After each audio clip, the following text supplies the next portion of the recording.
정부가 6.17 부동산 대책을 내놓은 지 한 달도 안 돼 또다시 고강도 추가 대책을 내놨습니다. 다주택자와 단기 보유자의 세금 부담을 높이고 서민과 실수요자에 대한 지원은 확대하는 방안을 담고 있는데요. 자세한 내용 전문가와 관련 내용 짚어보겠습니다.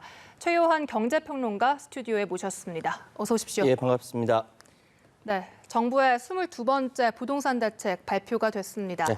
다주택자에 대해 사실상 집을 팔라는 강력한 시그널을 보내고 있는 듯한데 네. 일단 전반적으로 어떻게 평가하고 계십니까?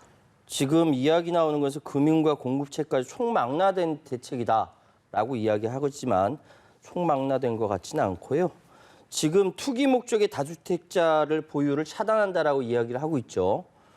이것은 국정과제 46의 서민이 안심하고 사는 주거 환경 조성에 부합합니다. 그런데 좀 더 정직하게 말씀드리면요.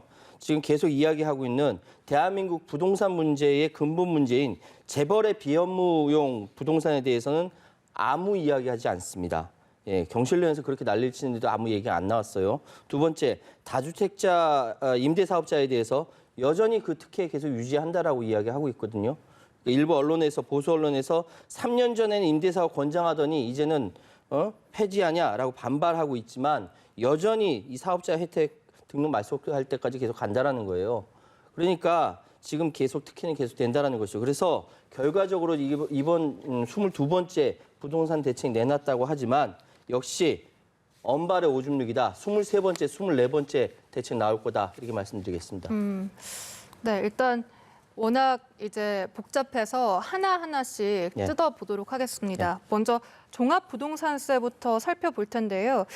지금과 비교했을 때 최고 2배 이상 오르는 결과입니다. 이게 네. 어느 정도 수준인 겁니까? 자, 지금 말씀하신 건요. 정부의 이번 대책을 통해서 3주택 이상자 그리고 조정 대상 지역의 2주택에 대한 종부세율을 이 기존의 과세 표준 구간별로 1.2에서 6%로 상향 조정한 거죠. 네. 시가 기준 주택 합산액이 지금 그 그림에 보시는 것처럼 8억에서 12억 2천만 원 경우에 현재 0.6에서 1.2%로 세율이 인상이 되는 겁니다. 그리고 94억 보십시오. 초고가인 94억 초과일 경우에는 네. 3.2%에서 6%로 초과 여기 종부세율을 높인다라고 이야기를 하고 있습니다. 그러면서 언론에서 어떻게 나오면 세금 폭탄 프레임이 나오죠. 세금 폭탄 맞는다라는 거예요. 저렇게 이야기하면 다 겁먹죠. 자, 그러면 이렇게 세금 내는 사람 누군지 살펴봅시다. 자, 네. 지난해 주택 종부세 납부자가 51만 1,000명입니다. 전체 인구 대비 1%에 불과해요. 그리고 종부세 중과세율이 적용된 다주택자 0.4%에 불과해요. 그런데 이걸 가지고 1% 미만 되는 걸 가지고 언론에서 극구 세금 폭탄이라고 이야기합니다. 이게 지금 이 정부가 부동산 관련돼서는 굉장히 겁이 많아요. 굉장히 무능력해요. 시민들이 지켜주지 않으면 안 되는 이 겁 많고 무능한 정부에 대해서 언론에서 세금 폭탄 프레임으로 이렇게 그림을 그리고 있는 거고요. 왜냐하면은 적어도 부동산 이 대책에 대해서는 시장은 자신 있거든요. 정부가 싸워서 이길 자신이 있어서. 이렇게 이야기하고 있는 겁니다. 네, 그럼 더 강력한 대책이 필요하다고 보시는 겁니까? 뒤에 계속 이야기할게요. 네, 알겠습니다. 다음으로 또 양도세 부분도 살펴보겠습니다. 그러니까 주택 처분 시에 세부담도 높이면서 이 다주택자들의 퇴로도 막아놓는 게 아니냐 이런 논란도 있거든요. 이 부분 어떻게 보십니까? 그래서 매물 잠금 현상이 벌어진다는 이야기하는 거죠. 그래서 전월세 시장에 실수요자들이 피해를 본다는 이야기입니다. 자, 정부에선 팔아라 시그널을 보내고 시장에는 싫다, 차라리 증여할래, 뭐 이렇게 이야기를 하고 있는 것입니다. 시장에서 매물이 없어지고 따라서 피해는 전월세 시장 수요자가 피해를 입게 된다라는 그림이죠. 맞습니다. 지금 보유세와 거래세가 동시에 무거워지는 상황이라서 일부 버티기 수요에 의해서 매물 잠김 현상이 벌어질 수가 있고 이건 네. 또 충분히 예견된 상황이에요. 모르는 바 아닙니다. 예상할 수 있었던 상황이거든요. 자, 홍남기 부총리가 이야기하죠. 양도세 인상 시 매물 잠김 부작용이 있을 수 있다. 네. 알고 있다는 거죠. 저거 어디로 가는데 증여한다는 거예요. 배우자나 자식에게 증여한다는 네. 거예요. 그러니까 1년 정도 유예한다는 얘기가 나오는 거죠. 그러니까 다주택자 내년 6월 1일까지 매각해라. 이 이야기 하고 있는 것이거든요. 그러니까 이 얘기는 무엇이냐면은 지금 당장 나온 정책이 현실 시장에 적용이 안 된다라는 이야기입니다. 정부가 무능하다라고 스스로 고백하는 거나 마찬가지예요. 자, 이렇게 되면은 22번째 발표했으니까 23번째 정책도 나올 거라는 이야기죠. 네. 등록임대사업자 제도 개편에 대해서도 예. 짚어보겠습니다. 사실상 3년 전에 등록임대사업자 제도를 개편을 했는데 결국 이에 대한 혜택은 다 폐지하는 수순입니다. 이에 대해선 소급 적용이 안 되긴 했지만 어떻게 평가하십니까? 소급 적용이 안 되고 기존에 있었던 등록 임대사업자 이거 신규 진입이 폐지된다라는 거예요. 네. 지금 그래서 이야기가 나오는 것이 여러 가지 이야기가 나오고 있지만 실제로 중요한 것은 김현미 장관이 이야기하기를 기존에 있었던 그 다주택자에 대해서 혜택 그대로 간다라고 이야기했습니다. 등록 스스로 말소할 때까지 그대로 간다라고 얘기했어요. 그렇기 때문에 지금 상황은 훨씬 더 강력한 정책을 통해서 김남국 국회의원이 그렇게 이야기했습니다.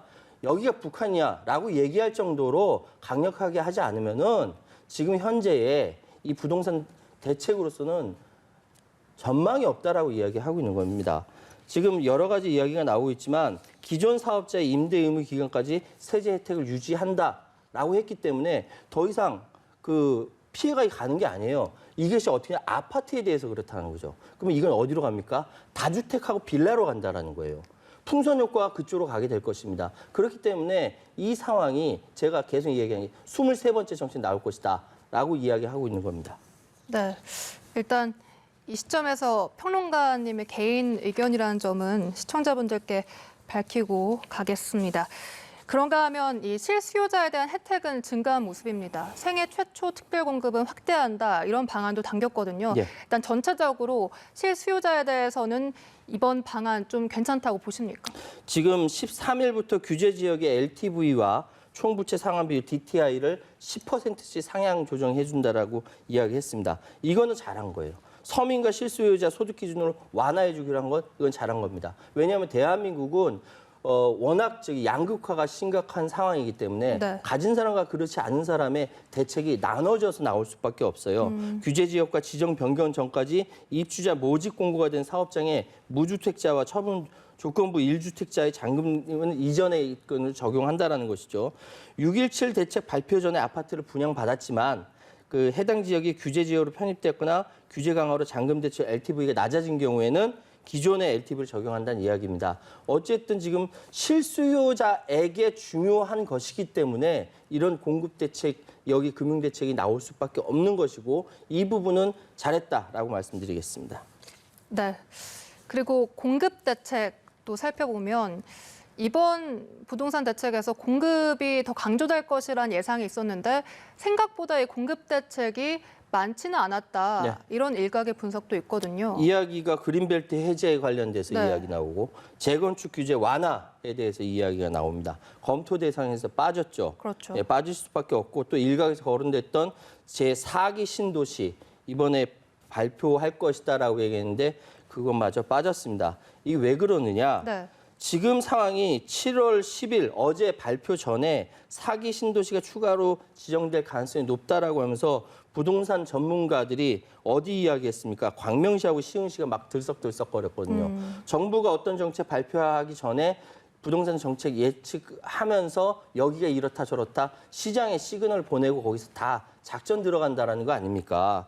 지금 2기 신도시에 대한 개선 대책이 이야기가 되고 있거든요. 2기 신도시, 3기 신도시는 손도 대지 못했는데 무슨 4기 신도시가 추가 공급 물량 나온다? 이거 아닙니다. 자, 한 가지 정리해 줄 것은 네. 지금 이렇게 정책이 나오는 것이 재벌들이 가지고 있는 비업무용 부동산에 대해서 건드리지 않고 넘어가는 거예요.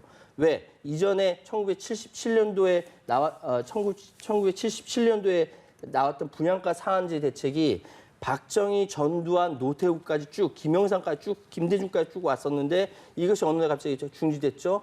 그리고 나서 부동산 시장 왜곡되면서 지금 청와대, 국회의원, 고위공직자들, 다주택자들이 얼마나 많습니까? 그 사람들이 지금 부동산 정책 하고 있는 거지 않습니까?